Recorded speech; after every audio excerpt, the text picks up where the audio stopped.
우리가 계속해서 복이 또다 감탄하시는, 하나님 기뻐하시는 마음이 무엇인지를 예수님의 팔복의 말씀을 통해서 살펴보고 있습니다. 오늘은 우리 주님께서 어떠한 자를 향하여 복되도다 그렇게 말씀하십니까? 오늘 본문 9절 같이 읽겠습니다. 시작. 화평케 하는 자는 복이 있나니 그들이 하나님의 아들이라 일컬음을 받을 것이며. 아멘. 화평케 하는 자가 바로 하나님의 아들이고, 이런 하나님 아들다운 삶을 살아가는 사람이 복된 인생이다 그렇게 말씀합니다. 그렇다면 화평이란 무엇입니까? 구약 성경에서는 히브리어 샬롬이라고 하는 단어를 쓰고, 신약 성경에서는 헬라어 에이레네라고 하는 단어를 사용합니다. 성경에는 화평, 평안, 평화, 샬롬 다 같은 의미로 그렇게 사용되는 단어입니다. 그렇다면 샬롬, 화평, 이것은 어떤 상태를 말하는 것일까요? 하나님의 선하신 통치 질서가 그대로 구현되어지고 하나님의 아름다운 통치, 하나님 나라가 이루어져 있는 상태, 그 상태가 바로 샬롬이요 화평입니다. 이것을 잘 보여주는 곳이 있는데요, 에덴 동산이죠. 에덴이란 뜻은 기쁨이라는 뜻입니다. 하나님의 선하신 뜻대로 아름다운 통치가 에덴 동산 안에 이루어지고, 하나님의 형상대로 지음받은 사람들은 성령을 통해서 아버지의 사랑을 공급받고, 그 하나님의 본성적 사랑, 까리타스의 사랑이 그들의 마음 가운데 가득 채워져 있으니까 그 사랑의 능력을 따라서 하나님을 마음을 다하고 뜻을 다하고 힘을 다하여 사랑하며 하나님이 주시는 그 은혜와 복을 누리며 감사하고 행복한 삶을, 아름다운 삶을 살아가고 있었습니다. 또한 동시에 하나님이 사랑하시는 모든 피조세계를 하나님이 부어주시는 사랑으로 사랑하고 섬기고, 그렇게 아름다운 하나님 나라를 세우는 일을 위하여 함께 동역하며 살아가고 있는 상태, 그 상태가 바로 에덴의 삶이요 화평의 상태라고 하는 것입니다. 그래서 삼위일체 하나님이 성부, 성자, 성령 삼각구도를 갖고 있는 것처럼 관계유비적 하나님의 형상으로 우리도 저 삼각구도를 가지고 살아야 샬롬을 이루고 살아가는 삶의 모습인 거예요. 하나님을 마음을 다하고 뜻을 다하고 힘을 다해 사랑하고 내 이웃을 내 몸처럼 살아가는 저 삼각구도, 하나님의 형상을 닮은 모습, 저 상태가 바로 샬롬이요 화평이라고 하는 것입니다. 그러나 죄가 들어오면서 저 삼각구도가 깨트려지고 샬롬과 화평이 깨트려지게 됐죠. 하나님과의 관계가 깨트려지면서 사람들은 에덴 성전 동쪽 문으로 쫓겨나게 됩니다. 그리고 점점 하나님의 영광에서 멀어져서 동쪽으로 나아가게 되죠. 그리고 동쪽 평야에다가 바벨탑을 쌓고 하나님의 보좌에 자신들이 앉아서 이제 자기들이 왕노릇하겠다고 하나님을 대적하며 하나님으로부터 멀어지고 하나님과의 관계가 깨트려지게 됐습니다. 하나님과의 관계뿐만이 아니죠. 내 뼈 중에 뼈요 살 중에 살이라고 했던 그 아름다운 사랑의 관계 가운데 있었던 아담과 하와가 서로를 정죄하고 비난하고 원망했습니다. 그리고 바로 그 다음 때에 가서 형이 동생을 죽이는 끔찍한 살인이 일어나게 되죠. 이렇게 죄가 들어오기 시작하면서 화평이 깨트려지고 나니까 인류는 하나님과의 관계가 깨트려져서 하나님으로부터 신령한 양식을 공급받지 못하니까 그들의 마음 안에 근본적인 배고픔, 공허함이 있는 거예요. 이것을 이 땅에 한정된 자원으로 채우려고 하다 보니까 남의 자원까지 빼앗아서 계속적으로 욕심을 부리며 채우려고 하는 거죠. 근데 채워도 채울 수가 없는 공허한 마음이에요. 그러니까 남의 자원을 빼앗으려고 하니까 폭력과 압제가 일어나고 전쟁이 일어나게 되면서 화병이 깨트려진 상태로 불행한 삶을 살게 된 것입니다. 이뿐만이 아닙니다. 피조세계 또한 죄가 들어오면서 하나님의 영광의 빛을 잃어버리고 죄와 사망의 법 아래서 굴복하며 신음하며 살고 있죠. 오늘날 전 세계적으로 나타나는 이상기후들, 피조세계가 죽겠다는 거예요. 너무너무 괴롭다는 거예요. 이제 뭐 한계치에 도달한 것처럼 이 죄와 사망의 지배 아래서 피조세계도 고통을 당하고 있는 것이죠. 지금 우리가 보고 있는 자연 만물은 원래 하나님이 창조하셨던 자연 만물이 아닙니다. 하나님의 영광의 빛을 잃어버렸고 그 흔적만 조금 갖고 있는 거예요. 근데도 우리는 대자연에 나가면 어때요? 경외심이 들 정도로 이 대자연이 얼마나 아름답습니까? 그러나 그것은 하나님의 영광의 빛을 아주 흔적만 갖고 있는데도 이토록 아름답다면 죄가 들어오기 전 하나님이 만드셨던 세상이 얼마나 아름다웠을지 한번 생각해 보시기 바랍니다. 원래 하나님이 창조했던 세상은 사자가 얼룩말 잡아먹고 독사가 사람 물어 죽이고 그런 약육강식의 세계가 아니었어요. 이사야서 11장에 보면 하나님께서 다시 잃어버린 샬롬, 잃어버린 화평, 잃어버린 하나님 나라를 회복하게 되는 때가 있는데 때가 오게 될 텐데 그때에 이 세상이 어떻게 될 것인지를 말씀해 주고 계시죠. 이사야서 11장 6절로 8절 말씀 같이 한번 읽어보십시다. 시작. 그때에 이리가 어린 양과 함께 살며 포범이 어린 염소와 함께 누우며 송아지와 어린 사자와 살찐 짐승이 함께 있어 어린 아이에게 끌리며 암소와 곰이 함께 먹으며 그것들의 새끼가 함께 엎드리며 사자가 소처럼 풀을 먹을 것이며 젖먹는 아이가 독사의 구멍에서 장난하며 젖된 어린아이가 독사의 굴에 손을 넣을 것이다. 아멘. 하나님이 원래 창조하셨던 세상은 이렇게 아름다운 세상이었어요. 화평, 하나님 사랑, 이웃 사랑, 그 사랑이 자연 만물에게까지 흘러가는 세상이었는데 죄가 들어오면서 그것들이 다 망가져 버렸고 하나님의 소원은 창조의 목적대로 이 자연 만물까지 다시 저런 모습으로 온전하게 회복되는 것입니다. 그렇다면 이러한 샬롬, 화평, 잃어버린 하나님 나라를 어떻게 누가 회복해야 됩니까? 누가 해야 되나요? 오늘 본문 말씀이 이야기하는 것처럼 하나님의 아들들이 이 화평케 하는 일, 하나님 나라를 회복하는 일을 위하여 쓰임받아야 한다는 것입니다. 그렇다면 하나님의 아들은 누굽니까? 누구를 향해서 하나님의 아들이라고 합니까? 구약 성경에서는 하나님의 아들이라는 표현이 두 가지 방식으로 표현이 돼요. 첫 번째는 이스라엘 백성들을 향해서 하나님은 하나님의 아들이라고 부릅니다. 이스라엘 백성들, 출애굽기에 보면 이스라엘 백성들을 향해서 하나님이 장자라고 부르죠. 너희는 내 큰아들이다. 그렇게 하나님이 말씀을 하십니다. 하나님의 아들로서 이들을 향한 사명은 뭐예요?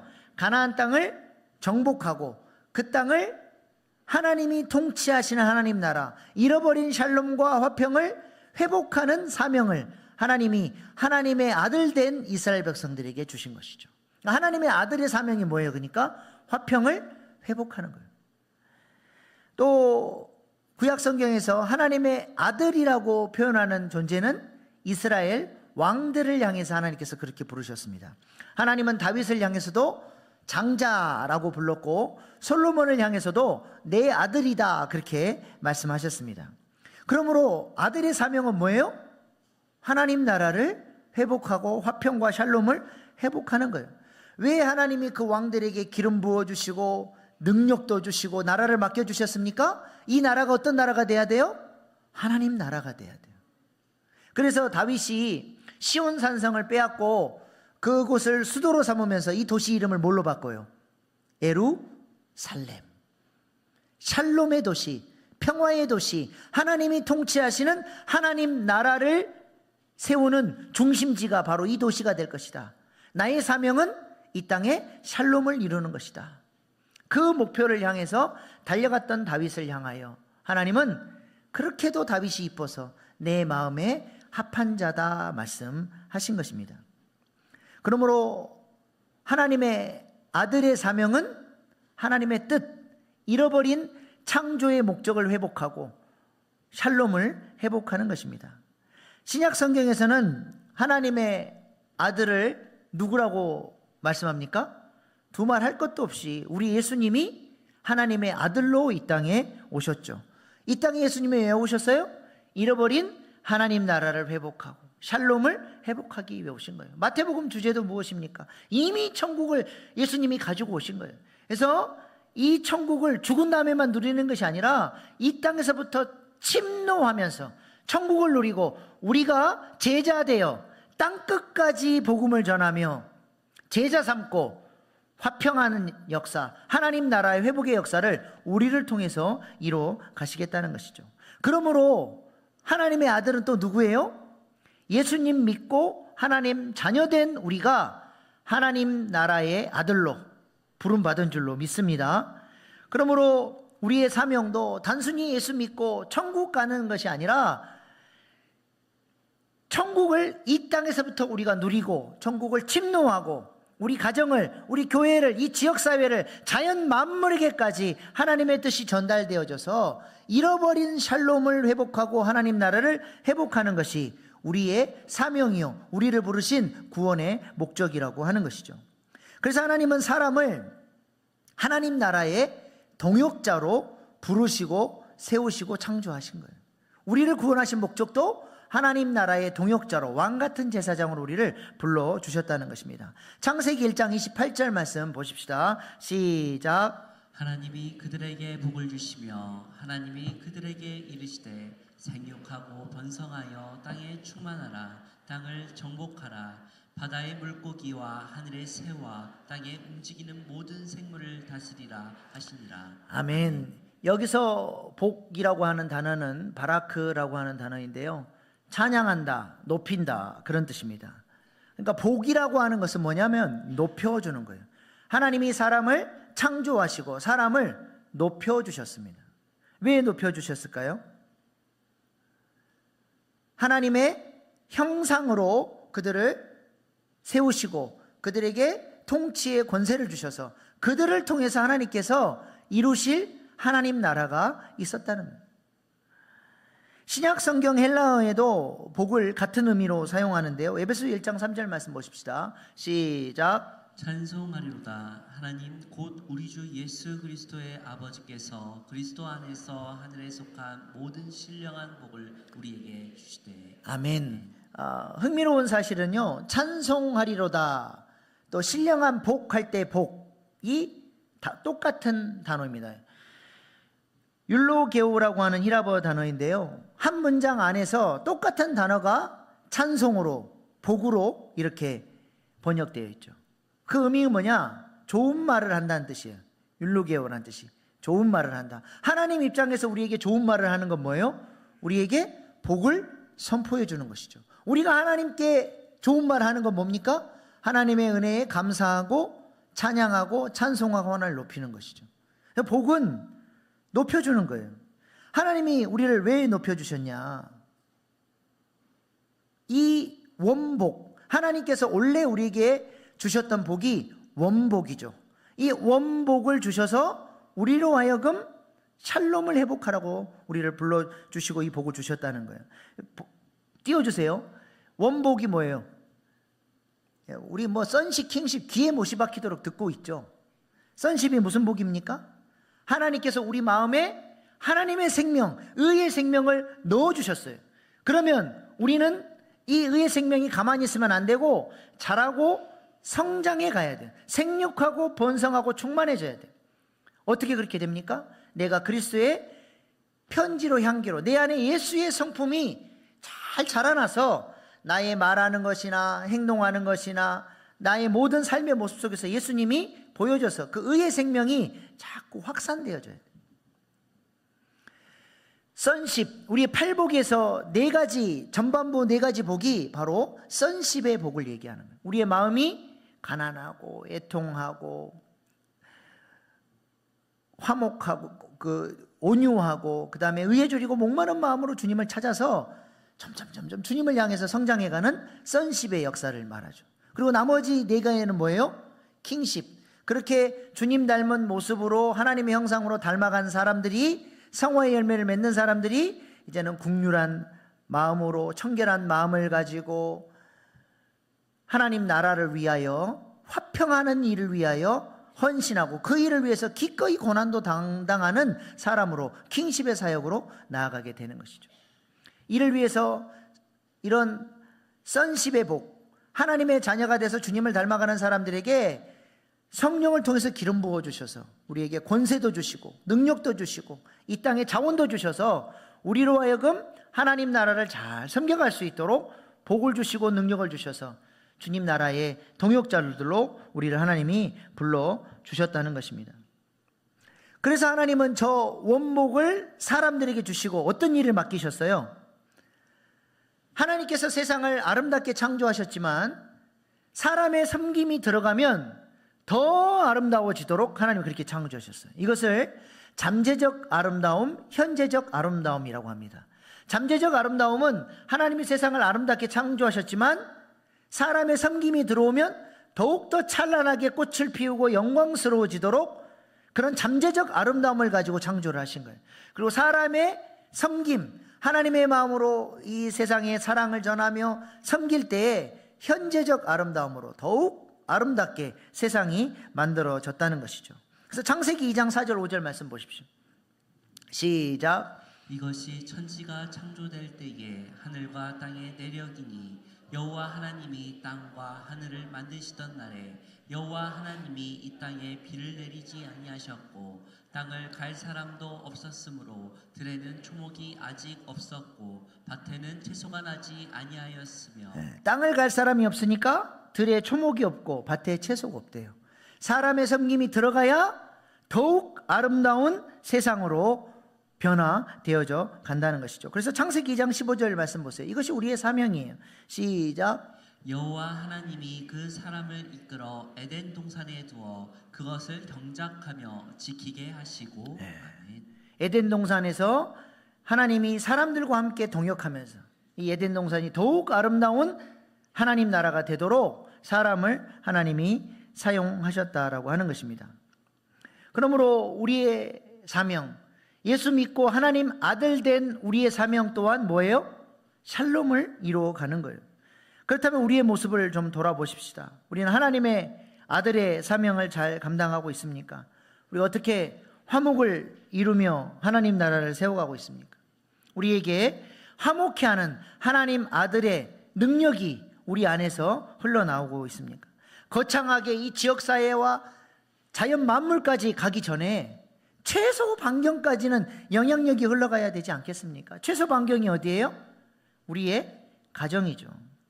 우리가 구원을 받고 예수 믿고 하나님 자녀가 됐고 하나님의 아들이 됐다면 적어도 우리 가정까지는 믿음의 가정으로 하나님의 화평의 역사가 이루어질 수 있도록 샬롬을 이루는 믿음의 가정으로 세울 수 있어야 한다는 것입니다. 우리는 구원의 문제를 개인적인 것으로만 생각을 하는데 성경은 공동체적인 구원, 가족 단위의 구원을 계속해서 강조합니다. 유월절 어린 양을 잡을 때 어린 양을 한 사람당 한 마리씩 잡았어요? 가족 단위로 잡았어요? 가족 단위로 잡았어요.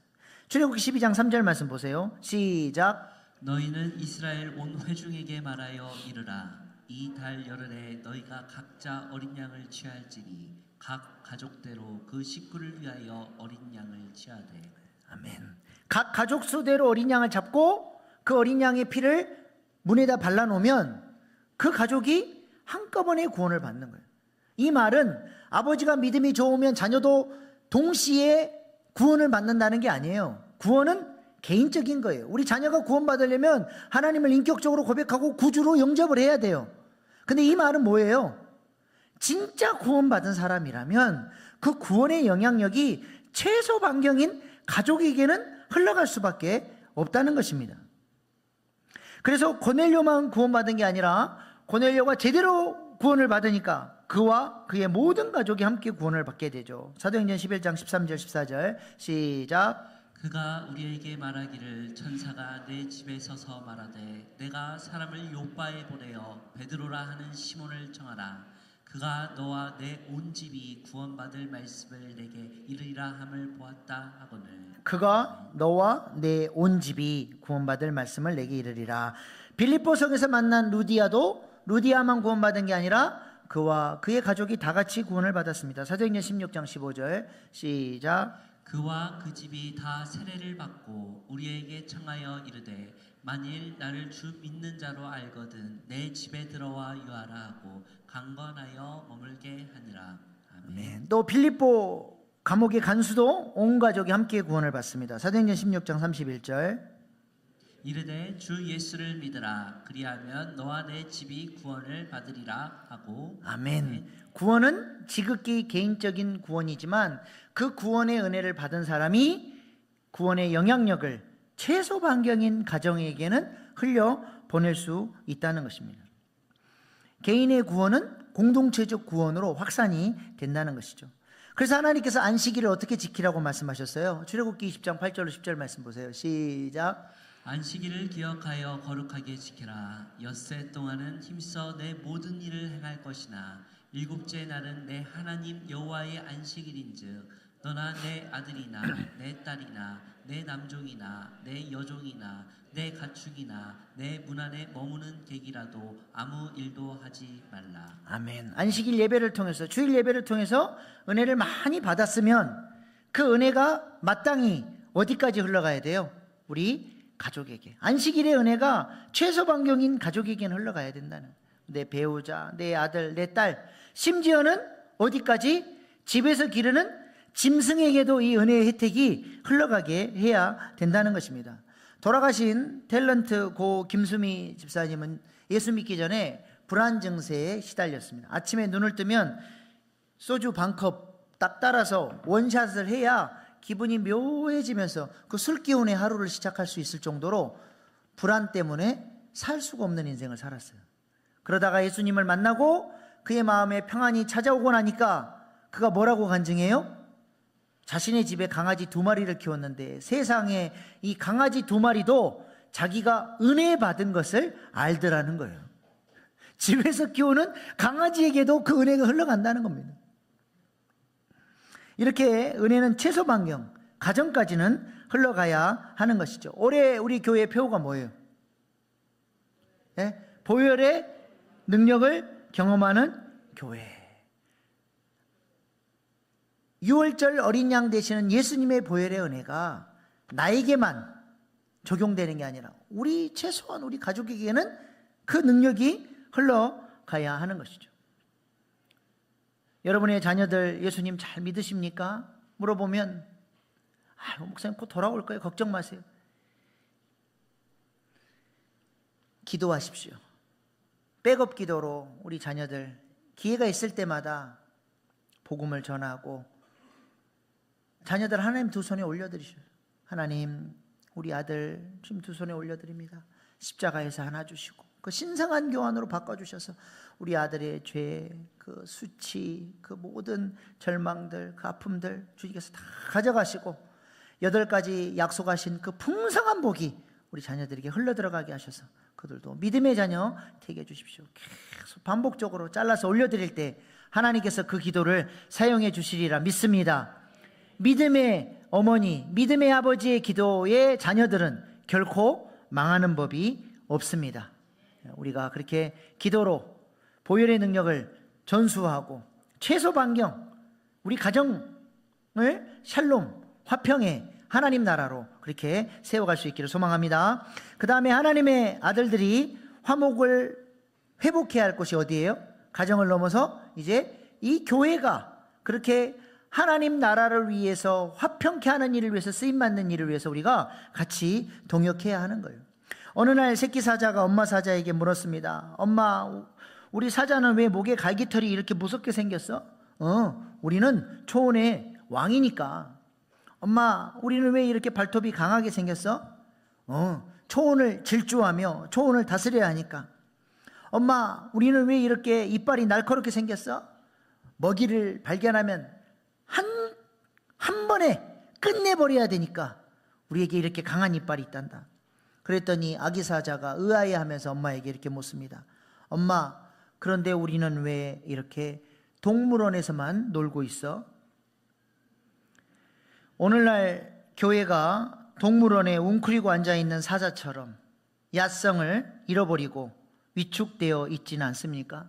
세상을 질주하며 세상을 정복해 가야 할 교회 대신에 교회 안에서만 빈둥거리며 투덜거리며 살고 있지는 않습니까? 우리 주님이 교회를 왜 세우셨나요? 머리이신 그리스도가 몸인 교회를 왜 세웠습니까? 우리 주님이 지금 보좌 우편에 앉아 계시는데 발등상 없이 기다리고 계신대요. 히브리서 10장 13절 말씀 보십시다. 시작. 그 후에 자기 원수들을 자기 발등상이 되게 하실 때까지 기다리시나니. 아멘. 예수님이 언제 재림하신다고 말씀하셨어요? 원수들이 주님 발 앞에 발등상 될 때까지 기다리신대요. 저 발등상 저기 뭐예요? 고대 전쟁의 발등상이죠. 우리가 전쟁에서 이기면 적 왕을 데려다가 우리 왕 발 앞에 무릎 꿇고 엎드리게 해요. 그럼 우리 왕이 발을 올려서 딱 머리에 발을 올려요. 발등상 삼는 거죠. 너는 내 발 밑으로 들어왔다. 전쟁은 끝났다. 우리 주님이 지금 저 발등상, 원수로 하여금 발등상 삼게까지 기다리고 계신데요. 누가 원수를 끌어다 주님 발 앞에 무릎 꿇려야 됩니까? 누가 꿇려야 돼요? 누가 해야 됩니까? 교회가 해야 돼. 교회가. 우리가 해야 돼요. 근데 오늘날 교회를 보십시오. 오늘날 교회들이 그렇게 능력 있게 원수들을 잡아다가 주님 앞에 무릎 꿇리는 교회입니까? 교회들마다 아군 폭격하느라 정신이 없어요. 무엇을 위해서 쌓여와야 하는지, 이 교회의 존재의 목적이 무엇인지 깨닫지 못합니다. 교회 사역을 위해서 같은 마음 같은 뜻으로 함께 싸워서 나가도 영적 전쟁에서 이길까 말까인데 전부 자기 기준을 가지고 자기 마음에 안 든다고 함부로 판단하고 정죄하고 하면서 싸우느라 정신이 없어요. 이것이 오늘날의 사탄의 전략입니다. 교회가 얼마나 중요한지, 교회가 얼마나 영광스러운지, 하나님께서 교회를 통해서 어떤 일을 하기를 원하시는지 이것을 못 보도록 눈을 다 가려버려요. 교회도 다니고 신앙생활도 잘하는 것 같은데 교회의 비밀을 모르게 하는 게 사탄의 전략입니다. 머리이신 그리스도는 교회를 통해서, 몸인 교회를 통해서 만물에게까지 샬롬을 회복하고 하나님 나라를 회복하기를 원하시는데, 그래서 우리 주님은 교회가 그토록 소중한데 성도들의 눈을 가려서 교회를 우습게 보는 거예요. 이 교회 아니면 뭐 딴 교회 없어? 교회가 마음에 안 들면 그냥 부정적인 말들을 여과 없이 쏟아놓고 비난하고 교회 사역들을 방해하고, 그러면서도 자기가 무슨 짓을 하고 있는지도 몰라요. 교회는 우리가 그렇게 우습게 생각할 것이 아니에요. 너무너무 영광스러운 곳입니다. 하나님의 소원이 있고 이 마지막 시대의 구속사를 이루기 위한 하나님의 영광스러운 도구가 바로 교회예요. 에베소서 1장 20절 23절 말씀 보십시다. 교회가 어떤 곳입니까?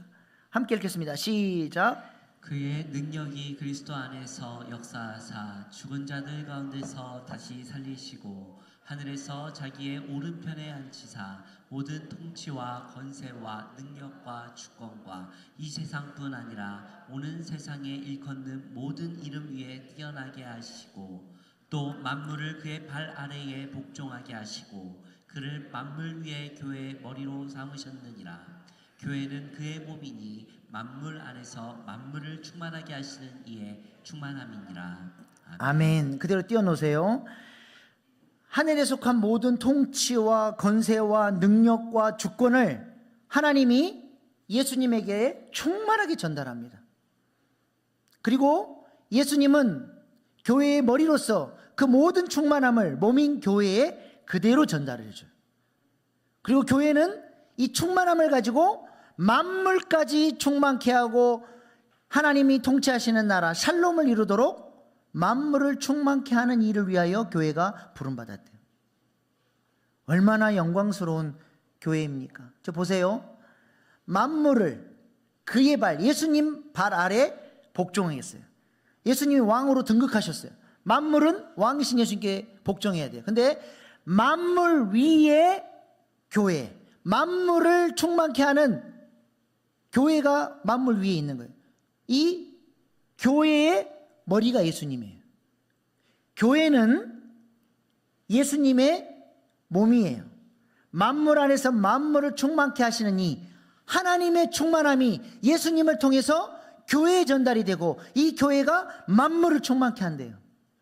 교회가 얼마나 놀라운 일을 감당해야 합니까? 근데 이 교회가 하는 일을 반대해요. 내 생각과 다르다고 정죄하고 가로막아요. 뭐 하고 있는 거예요? 하나님을 대적하고 있는 거예요. 교회를 통해서 하나님께서 구속사를 이뤄가기를 원하시는데 그 구속사에 걸림돌이 되고 있어요. 성경에 보세요. 하나님의 구속사를 이루는 일에 방해가 됐던 그 제국의 왕들이 어떻게 하나님께서 다 심판하셨는지, 구속사를 대적하면 다 죽는 거예요. 망하는 거예요. 교회를 대적하면서도 자기가 지금 망할 짓을 하고 있는데도 망할 짓을 하고 있다는 사실을 모르고 살아요. 영적인 눈이 열려야 됩니다. 교회의 영광을 볼 줄 알아야 돼요. 그리고 교회가 이 교회를 통해서 하나님께서 하시고자 하시는 일들 가운데 내가 같이 동역하는 것, 그것이 바로 화평케 하는 일에 쓰임받는 것이고 구속사에 쓰임받는 복된 인생이 되는 거예요.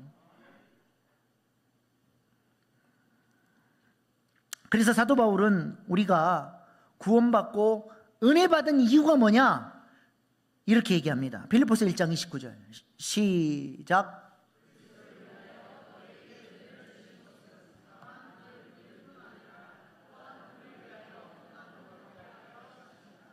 왜 은혜를 주셨대요? 그리스도의 남은 고난에 동참해서 주님이 원하시는 이 구속사를 위하여 헌신하라는 거예요. 그 헌신이 뭐예요? 그 고난이 뭐예요? 우리는 고난 건 뭐 대단한 십자가에서 달려 죽고 내 재산을 전부 다 헌신하는 그런 큰 것만 생각하는데, 사도 바울은 이 그리스도의 남은 고난에 동참하는 것이 이것이라고 이렇게 바로 이어서 2장에 이렇게 말씀합니다. 빌립보서 2장 3절로 4절 시작. 아무 일에든지 다툼이나 허영으로 하지 말고 오직 겸손한 마음으로 각각 자기를 남을 나쁘게 여기고 각각 자기 일을 돌볼 뿐더러 또한 각각 다른 사람의 일을 돌보아 나의 기쁨을 충만하게 하라. 아멘. 무엇을 말씀합니까? 폭탁폭탁 살아가는 교회의 생활을 말씀하고 있어요. 그리스도의 고난에 동참하는 게 뭐냐? 교회를 하나님이 쓰실 수 있는 교회, 하나된 교회, 구속사에 쓰임받는 교회로 세워가기 위해서 지체들을 존중하고 나보다 남을 낮게 여기고 서로 사랑하기 위해서 애를 쓰고 이 교회에 주신 비전을 이루기 위해서 같은 마음 같은 뜻으로 섬겨나가는 것, 그것이 바로 그리스도의 고난에 동참하는 것이요, 그것이 하나님의 아들됨의 사명을 감당하는 것이요, 화평과 샬롬을 이루는 하나님 나라의 동역자가 되는 것이라는 겁니다. 그리스도의 고난에 동참하는 게 멀리 있지 않아요. 옆에 있는 지체들을 섬겨주는 거예요. 목장 안에서 서로 삶을 도와주고 서로가 서로를 위해서 기도하며 이 교회가 하나님이 주신 사명을 감당할 수 있도록 서로 도와가는 것, 그것이 화평케 하는 일에 쓰임받는 하나님의 아들들의 사명이라고 하는 것입니다. 하나님께서 우리에게 이 세상까지, 모든 피조세계까지 충만케 하라는 사명을 주셨는데 세상은커녕 교회도 제대로 섬길 수 없다면, 우리가 주님 앞에 섰을 때 너 뭐하다 왔냐라고 물으시면 무슨 대답을 하실 겁니까? 무슨 열매를 내놓으실 거예요? 우리 안에 화목을 이루기를 원하는, 화평을 이루기를 원하는 간절한 소원과 눈물의 기도와 헌신이 있을 수 있기를 소망합니다. 요즘 우리 교회 아침 기도의 본문이 계속 선지서예요. 이사야, 에레미야, 지금은 에스겔을 지나고 있습니다. 화목을 잃어버린 시대, 하나님의 통치가 멀어져 버린 시대, 심지어는 성전에서 하나님의 영광이, 너무 성전이 더러워지니까 하나님의 영광마저 떠나버린 그 참담하고 어두운 시대 속에서 선지자들은 끊임없이 자기에게 주신 사명을 가지고 이 잃어버린 화목, 잃어버린 하나님 나라를 회복하기 위해서 눈물로 기도하며 호소하며 하나님의 말씀을 전하며 헌신하는 내용들이 우리가 선지자를 통해서 계속 보고 있습니다. 우리에게도 이런 눈물이 회복돼야 되지 않겠습니까? 우리 자녀들을 위해서 누가 울어주겠어요? 누가 우리 자녀들을 위해서 울어주겠습니까? 우리 가정 안에 잃어버린 이 화평을 위해서 누가 기도해야 됩니까? 우리 교회, 하나님께서 우리 교회에 주신 이 사명 감당하도록 우리를 기도의 자리로 부르시는데 누가 기도해야 됩니까? 하나님은 우리에게 기도의 분량을 원하시는 거예요. 이스라엘 백성들, 예수님의 제자들이 예수님 승천하시고 하나님 나라의 역사를 위해서 성령이 오기를 간구하는데 같은 마음 같은 뜻으로 함께 모여서 오로지 기도하기에 마음을 같이하여, 더불어 마음을 같이하여 오로지 기도하는 일에 전념했어요. 그렇게 기도하고 또 기도했더니 때가 참해. 심플레오라는 단어죠. 기름 게이지 MT에서 풀로 차기까지 계속 기도의 분량을 채워가서 때가 되매 성령이 불처럼 임해서 그 예루살렘 교회를 통해서 예루살렘과 온 유대와 사마리아와 땅끝까지 이르는 놀라운 성령의 역사가 나타나게 됐습니다. 누가 기도해야 됩니까? 우리 교회를 위해서 눈물로 기도할 사람들이 필요합니다. 목사님 혼자 사역하세요가 아니라 목사님 제가 아론과 홀이 돼서 목사님 오른팔과 왼팔에서 함께 기도하고 헌신하겠습니다. 목사의 약점이 보이면 아이고 저것도 목사냐 지적하고 정죄하는 게 아니라 출애굽기 18장에서 함께 천부장, 백부장, 십부장이 함께 동역하며 교회를 공동체를 세워나갔던 것처럼 그렇게 몸된 교회가 주님이 원하시는 교회로 세워나갈 수 있도록 함께 동역할 헌신할 자들을 하나님 찾고 계시는 그런 사람들이 화평케 하는 자요 하나님의 아들들이라고 하는 것입니다. 하나님은 우리를 통해서 그 일들을 이뤄가기를 원하십니다. 기도의 분량을 눈물로 채우며 주님이 우리에게 주신 그 은혜의 사명을 따라서 헌신하며 살아갈 때 우리도 구속사에 쓰임받는 존귀하고 복된 인생으로 하나님 우리를 세워주시리라 믿습니다. 그 일에 쓰임받는 저와 여러분 되기를 소망합니다. 기도하겠습니다.